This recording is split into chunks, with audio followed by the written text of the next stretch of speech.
Hello everyone, Shravan Manthri here. Welcome to our channel CSE Gurus. In Hackerrank problem solving, we are solving the questions from the subdomain warm-up. We have done with compared the triplets. We'll go to the very big sum next. You can find the link of this question in the description given below.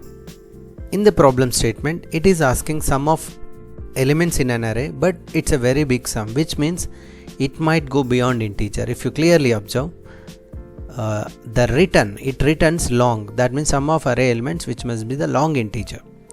So here also it is given you are required to calculate and print the sum of the elements in an array, keeping in mind that some of those integers may be quite large.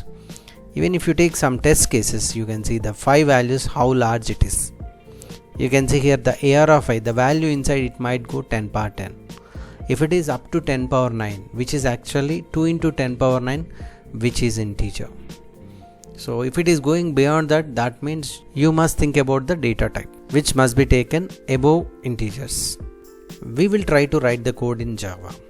Anyway, making the array elements, it is simple. That getting the sum of array elements, it's simple, but it is given it's a big number. You can see here you have to return a long integer. Then how to take it? So anyway, the list is also all the elements are long integers, which is given AR. Here the code where you can take s is a variable, it's not integer is sufficient, I have taken, that's why long integer.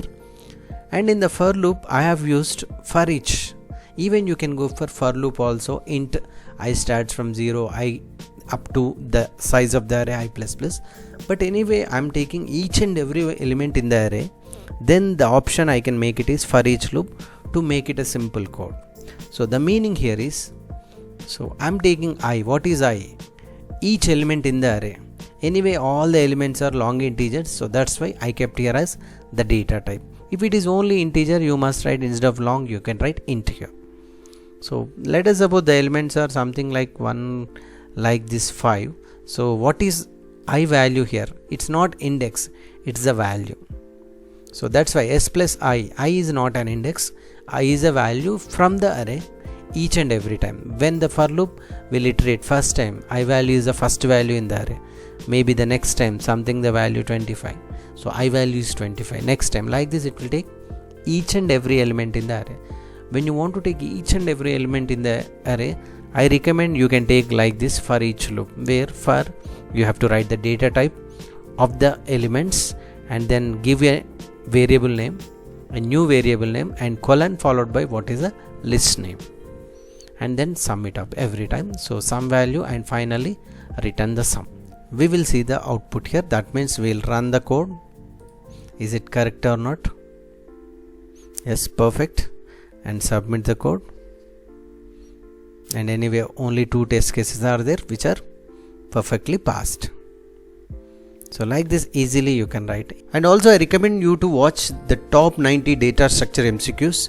And here I kept totally 18 videos, which is of 5 MCQs each video.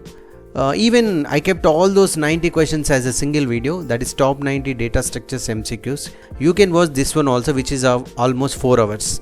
You can see each one, you can either go for playlist or you can watch it as a single video. We are done with a very big sum. We'll see the next question, diagonal difference, in the next video lecture. Thank you.